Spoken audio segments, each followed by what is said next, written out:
The product that I'm going to install today is this RNX-AC1900PCE. Basically, this is like Newegg's generic version of a TP-Link card.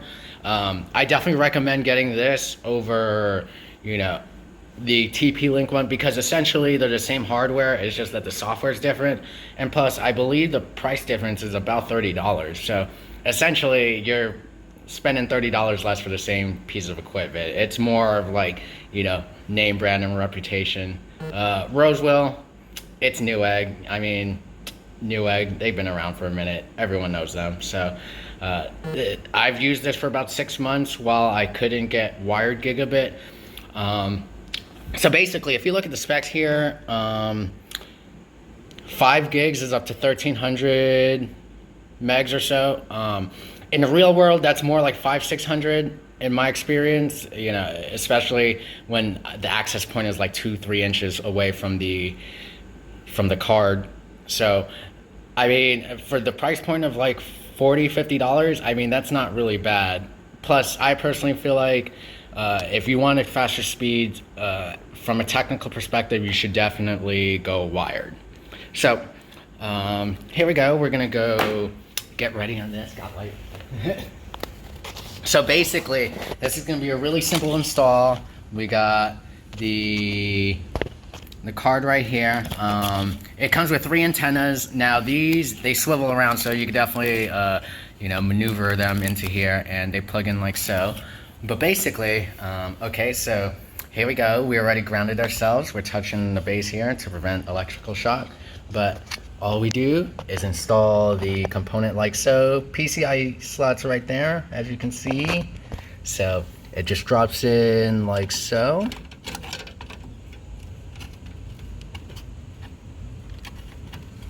And I'm just gonna give it a nice little push.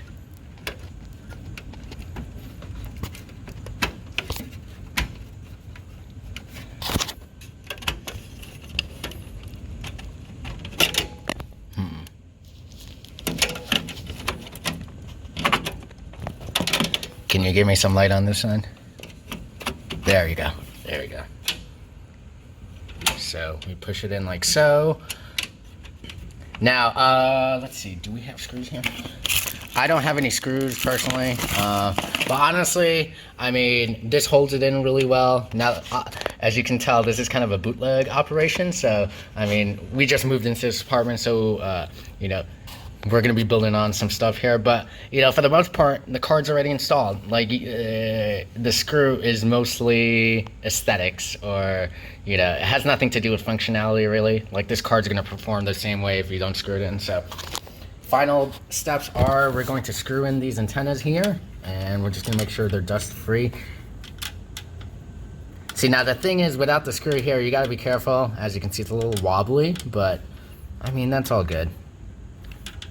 And yeah, just to tell my roommate too, make sure you don't, nothing gets in the way of these antennas, because I mean, like you can see, it's a little loose. If I have a screw, I'll screw it in. But like right now, I've used all my screws. So I mean, as you can imagine, I mean, this will have to do for a minute. Okay.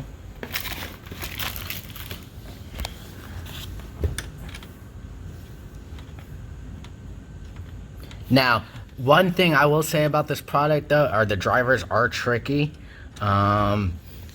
Personally, I actually wouldn't recommend using the Rosewill drivers. I actually went and opted in for the TP-Link drivers, although there's a little hacking around here because obviously this is not natively identified as TP-Link. So if you just Google the workaround, I'll post a link in the video for that. But once you get the TP-Link drivers working with this Rosewill hardware, you're gonna have one hell of a great Wi-Fi experience. This is 802.11 AC, so it's probably on the level of what most home routers are at.